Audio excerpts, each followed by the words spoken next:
Civilization 6 is getting a brand new DLC in 2019, February 14th to be precise, and it's called Gathering Storm. Now, if you can't guess what it's about, maybe you didn't watch that 24-hour live stream, or at least part of it, it's about environmental effects and how pretty much the player can now control the world.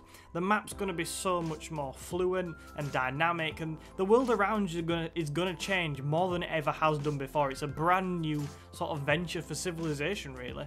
So we'll start off with the core of it. So we've got environmental effects and we've got how strategic resources are going to change. So if you go onto the Civilization 6 website, all this information is out there if you just want to read it. I'll add some other thoughts as we go through though. So the environmental effects. So you can now get volcanoes, you can get storms in 4 types, and the 4 types of storms are blizzards, sandstorms, tornadoes and hurricanes. I'm pretty sure they'll kind of change as depending on where you are on the map, things like that. Climate change is now a thing. Obviously in real life it's a thing unless you don't believe in it, in which case I don't know. And also floods and drought. And the interesting thing I found about them was how it is going to affect you all the way through your game.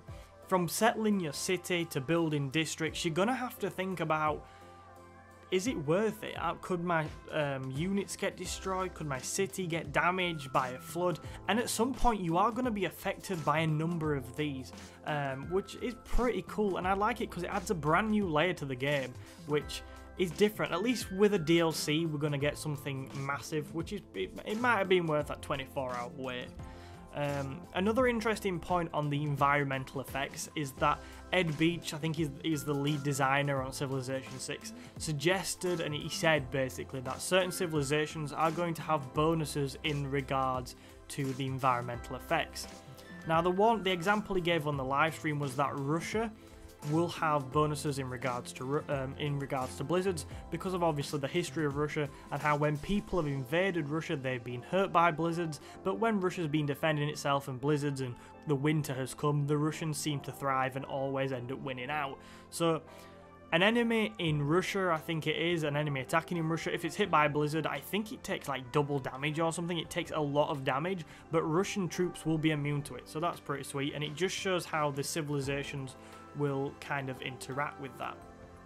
Now I don't want to talk any more really about the environmental effects, but they are going to be always there. And one of the key things to think about, and moving on to our second point here, is that they are going to be connected with the second strategic resources and how they're now playing an additional role in Gathering Storm. So it says on the website, these resources are now consumed in power plants to generate electricity for your cities.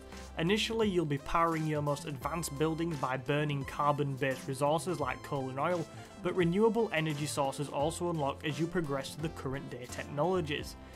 And this is the bit I really like about it. So your choice about resource usage will directly affect the world's temperature and can cause melting ice caps and rising sea levels. So basically, the resources you use and the type of resources you're using and how much you're burning them affects the world around you. So these events that we've seen in the environmental effects aren't going to be random always.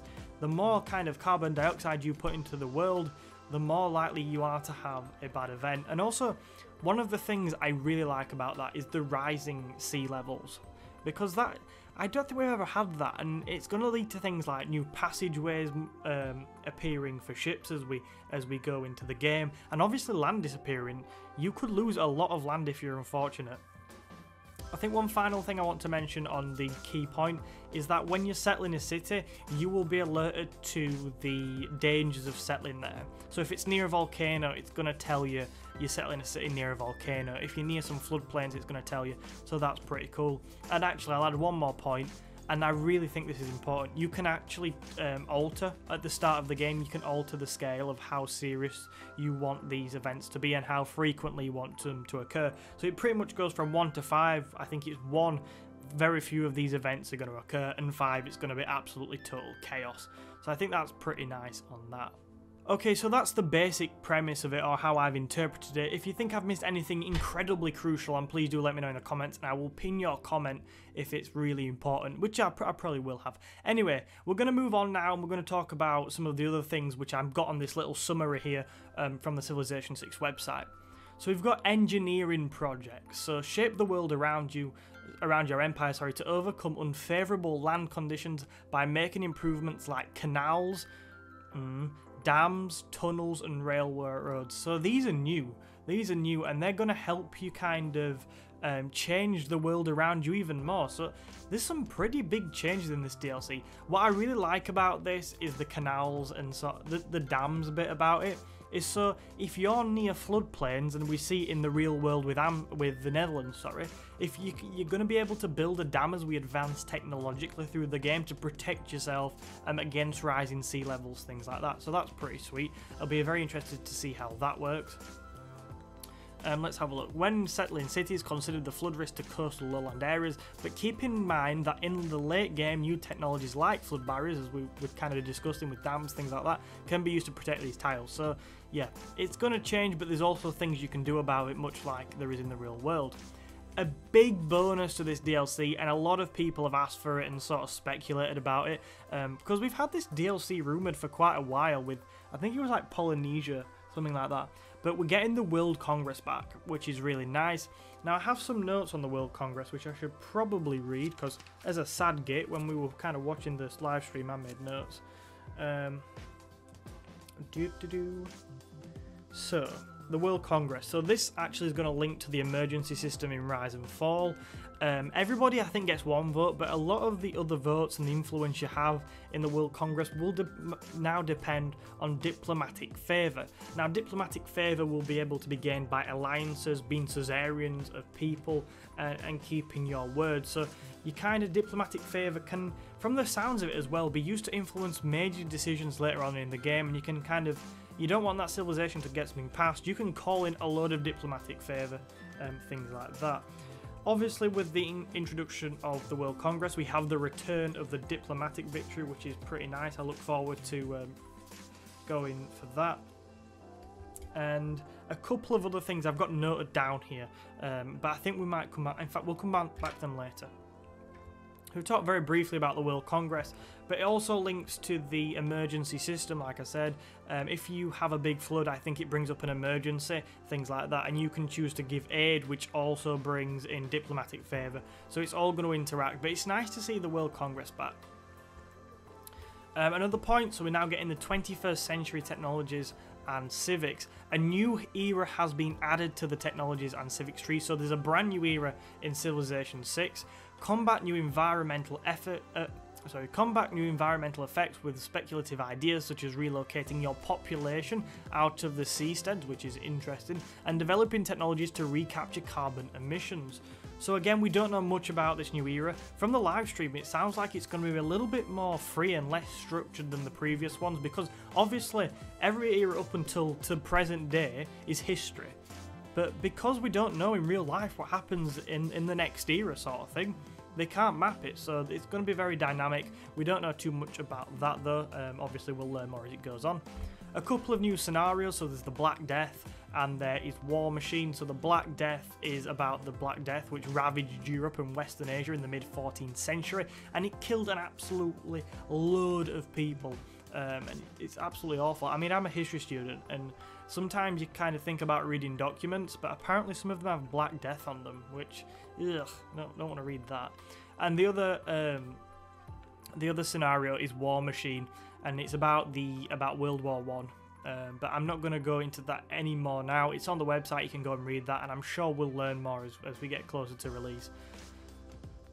So, a couple more things and then we'll round off the video. Like I said, I don't want to go through everything at all, I just want to give some thoughts. So, and this is, I always get most excited for things like this with new big DLCs. Like, you could put the most amazing game features in, and I will just come back to the basics. So, there's 7 new world wonders, there's 7 natural wonders as well, 18 new units, which will be interesting, 15 new improvements, 9 new buildings, 5 new districts, 2 new city sets. Is that meant to say states? Maybe it is. And there's 9 new techs and 10 new civics being added. Has it said the one that I'm looking forward to most? Have I just read it wrong? 9 new techs? No? It hasn't said it, but it's alright, because there are going to be new civilizations in the game, which we all knew about anyway. And I have it on a document here. I'll just bring the document up because I wrote all this down on a document and then I thought, Alex, there's too much to go through here. So let's have a look. Let's scroll down. So there's going to be 8 new civilizations and 9 new leaders. I thought there'd be more new leaders to civilizations. I don't know why. I just thought they might chuck like maybe 2 new leaders in there instead of new civilizations. What I mean by that is basically India's got 2 leaders, hasn't it, and Greece, things like that. But we're getting 8 new civilizations and 9 new leaders. I wonder who the 8 civilizations will be. I think I'm sure it was Polynesia that's being mentioned, but I always get most excited about new civilizations, which is really weird. But please do let me know what you think the 8 new civilizations will be. I mean, there's some big ones not in the game already, isn't there? And we can definitely speculate on some of them. So it'll be very interesting to see who is in this new DLC pack. I think there's one other thing. So it also says Civilization 6 Gathering Storm will launch for PC. Yes, February 14th. Improved gameplay, there we go. So the espionage system has been enhanced with new options. The culture and science features have been updated. There's brand new historic moments. And additional improvements have been made to other existing systems. On them other existing systems, I think the diplomacy and the sort of trading through diplomacy has been improved. And things like that from the live stream.